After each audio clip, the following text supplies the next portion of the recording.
सृष्टि खंड, पोखरे खुदाने, वृक्ष लगाने, पीपल की पूजा करने, पोसले प्याऊ चलाने, गोचर भूमि छोड़ने, देवालय बनवाने और देवताओं की पूजा करने का महात्म्य। ब्राह्मणों ने कहा, मुनि श्रेष्ठ, यदि हम लोगों पर आपका अनुग्रह हो तो उन श्रेष्ठ कर्मों का वर्णन कीजिए जिनसे संसार में कीर्ति और धर्म की प्राप्ति होती है।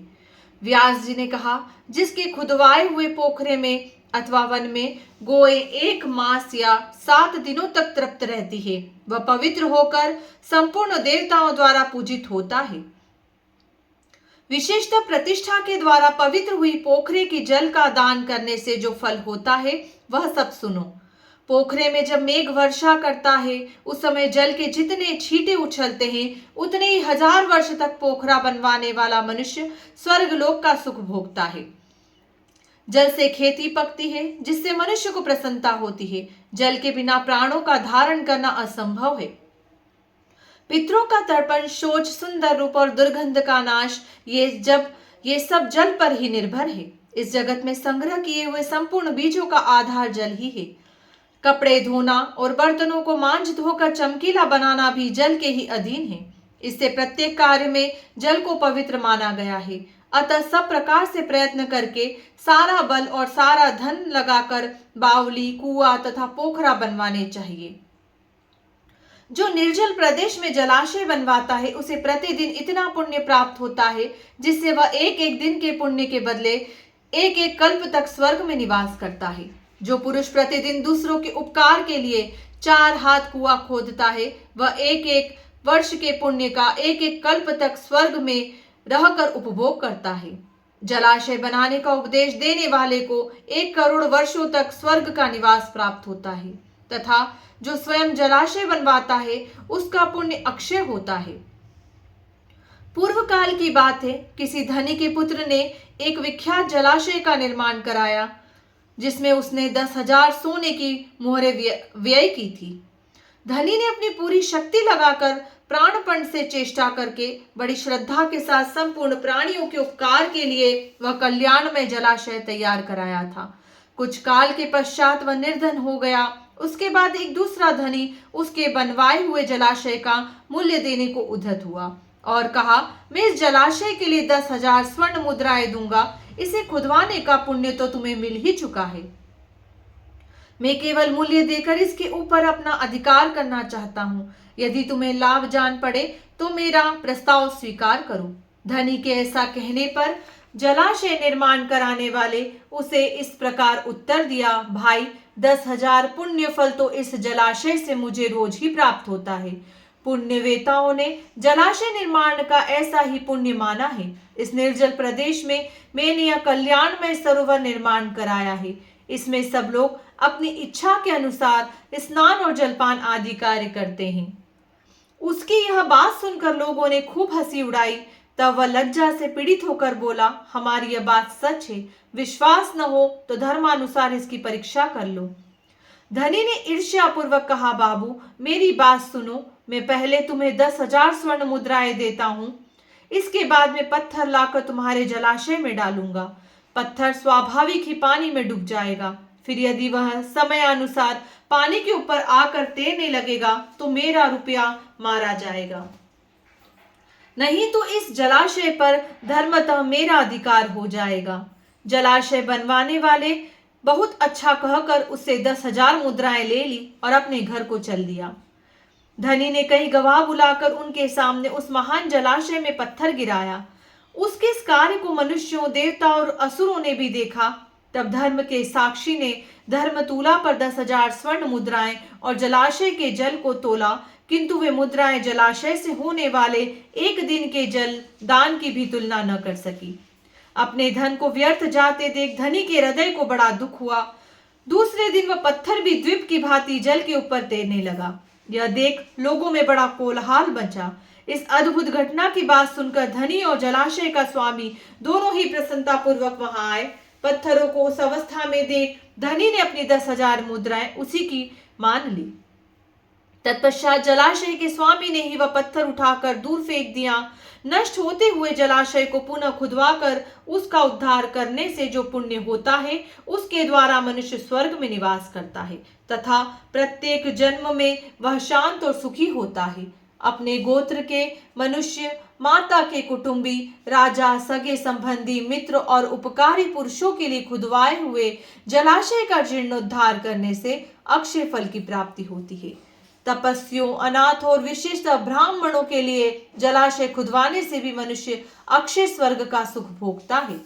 इसलिए ब्राह्मणों जो अपनी शक्ति के अनुसार जलाशय आदि का निर्माण करता है, वह सब पापों के क्षय हो जाने से अक्षय पुण्य तथा मोक्ष को प्राप्त होता है।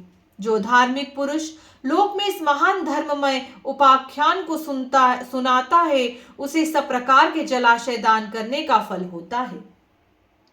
सूर्य ग्रहण के समय गंगा जी के उत्तम तट पर 1 करोड़ गोदान करने का जो फल होता है, वही इस प्रसंग को सुनने से मनुष्य प्राप्त कर लेता है। अब मैं संपूर्ण वृक्षों के लगाने का अलग अलग फल कहूंगा। जो जलाशय के तट पर चारों ओर पवित्र वृक्षों को लगाता है, उसके पुण्य फल का वर्णन नहीं किया जा सकता।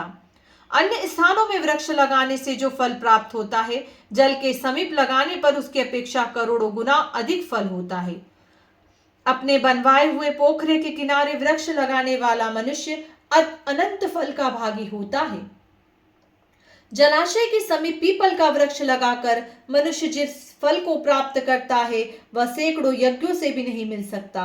प्रत्येक पर्व के दिन जो उसके पत्ते जल में गिरते हैं, वे पिंड के समान होकर पितरों को अक्षय तृप्ति प्रदान करते हैं तथा उस वृक्ष पर रहने वाले पक्षी अपनी इच्छा के अनुसार जो फल खाते हैं, उसका ब्राह्मण भोजन के समान अक्षय फल होता है। गर्मी के समय में गो, देवता और ब्राह्मण जिस पीपल की छाया में बैठते हैं, उसे लगाने वाले मनुष्य के पितरों को अक्षय स्वर्ग की प्राप्ति होती है। अतः सब प्रकार से प्रयत्न करके पीपल का वृक्ष लगाना चाहिए। एक वृक्ष लगा देने पर भी मनुष्य स्वर्ग से भ्रष्ट नहीं होता। रसों के क्रय विक्रय के लिए नियत रमणीय स्थान पर, मार्ग में और जलाशय के किनारे जो वृक्ष लगाता है, वह मनोरम स्वर्ग को प्राप्त होता है। ब्राह्मणों, पीपल के वृक्ष की पूजा करने से जो पुण्य होता है, उसे बतलाता हूं, सुनो। जो मनुष्य स्नान करके पीपल के वृक्ष का स्पर्श करता है, वह सब पापों से मुक्त हो जाता है। जो बिना नहाए पीपल का स्पर्श करता है, उसे स्नानजन्य फल की प्राप्ति होती है। अश्वत्थ के दर्शन से पाप का नाश और स्पर्श से लक्ष्मी की प्राप्ति होती है। उसी की प्रदक्षिणा करने से आयु बढ़ती है। अश्वत्थ वृक्ष को हविष्य, दूध, नैवेद्य, फूल, धूप और दीपक अर्पण करके मनुष्य स्वर्ग से भ्रष्ट नहीं होता। पीपल के जड़ के पास बैठकर जो जप, होम, स्तोत्र, पाठ और यंत्र मंत्र आदि के अनुष्ठान किए जाते हैं, उन सब का फल करोड़ गुना होता है। जिसकी जड़ में श्री विष्णु, तने में भगवान शंकर तथा अग्रभाग में साक्षात ब्रह्मा जी स्थित है, उसे संसार में कौन नहीं पूजेगा। सोमवती अमावस्या को मौन होकर स्नान और 1000 गौ का दान करने से जो फल प्राप्त होता है, वही फल अश्वत्थ वृक्ष को प्रणाम करने से मिल जाता है। अश्वत्थ की 7 बार प्रदक्षिणा करने से 10,000 गो के और इसके अधिक अनेकों बार परिक्रमा करने पर करोड़ों गो के दान का फल प्राप्त होता है। अतः पीपल वृक्ष की परिक्रमा सदा ही करनी चाहिए। विप्रगण, पीपल के वृक्ष के नीचे जो फल, मूल और जल आदि का दान किया जाता है, वह सब अक्षय होकर जन्म जन्मांतरों में प्राप्त होता रहता है। पीपल के समान दूसरा कोई वृक्ष नहीं है। अश्वत्थ वृक्ष के रूप में साक्षात श्री हरि ही इस भूतल पर विराजमान है। जैसे संसार में ब्राह्मण, गो तथा देवता पूजनीय होते हैं, उसी प्रकार पीपल का वृक्ष भी अत्यंत पूजनीय माना गया है। पीपल को रोपने, रक्षा करने, छूने तथा पूजने से वह क्रमशः धन, पुत्र, स्वर्ग और मोक्ष प्रदान करता है। जो मनुष्य अश्वत्थ वृक्ष के शरीर में कहीं कुछ चोट पहुंचाता है, उसकी डाली या टहनी काट लेता है, वह एक कल्प तक नरक भोग कर चांडाल आदि की योनि में जन्म ग्रहण करता है। और जो कोई पीपल को जड़ से काट देता है, उसका कभी नरक से उद्धार नहीं होता। यही नहीं, उसकी पहली कई पीढ़ियां भयंकर रौरव नरक में पड़ती है। बेल के 8, बरगद के 7 और नीम के 10 वृक्ष लगाने का जो फल होता है, पीपल का एक पेड़ लगाने से वही फल होता है। अब मैं पास ले प्याऊ का लक्षण बताता हूँ। जहाँ जल का अभाव हो, ऐसे मार्ग में पवित्र स्थान पर एक मंडप बनाए। वह मार्ग ऐसा होना चाहिए जहाँ बहुत से पथिकों का आना जाना लगा रहता हो। वहां मंडप में जल का प्रबंध रखे और गर्मी, बरसात तथा शरद ऋतु में बटोहियों को जल पिलाता रहे। 3 वर्षों तक इस प्रकार पोसले को चालू रखने से पोखरा खुदवाने का पुण्य प्राप्त होता है। जो जलहीन प्रदेश में ग्रीष्म के समय 1 मास तक पोसला चलाता है, वह 1 कल्प तक स्वर्ग में सम्मान पूर्वक निवास करता है। जो पोखरे आदि के फल को पढ़ता अथवा सुनाता है, वह पाप से मुक्त होता है और उसके प्रभाव से उसकी सद्गति हो जाती है। अब ब्रह्मा जी ने सेतु बांधने का जैसा फल बताया है, वह सुनो।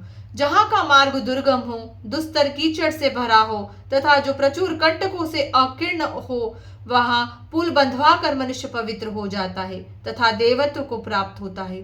जो 1 बित्ते का भी पुल बंधवा देता है, वह 100 दिव्य वर्षों तक स्वर्ग में निवास करता है। अतः जिसने पहले कभी 1 बित्ते का भी पुल बंधवाया है, वह राजवंश में जन्म ग्रहण करता है और अंत में महान स्वर्ग को प्राप्त होता है। इसी प्रकार जो गोचर भूमि छोड़ता है, वह कभी स्वर्ग से नीचे नहीं गिरता। गोदान करने वाले की जो गति होती है, वही उसकी भी होती है। जो मनुष्य यथाशक्ति गोचर भूमि छोड़ता है, उसे प्रतिदिन 100 से में भी अधिक ब्राह्मणों को भोजन कराने का पुण्य प्राप्त होता है। जो पवित्र वृक्ष और गोचर भूमि का उच्छेद करता है, उसकी 21 पीढ़ियां रौरव नरक में पकाई जाती है। गांव के गोपालक को चाहिए कि गोचर भूमि को नष्ट करने वाले मनुष्य का पता लगाकर उसे दंड दे। जो मनुष्य भगवान श्री विष्णु की प्रतिमा के लिए 3 या 5 खंभों से युक्त शोभा संपन्न और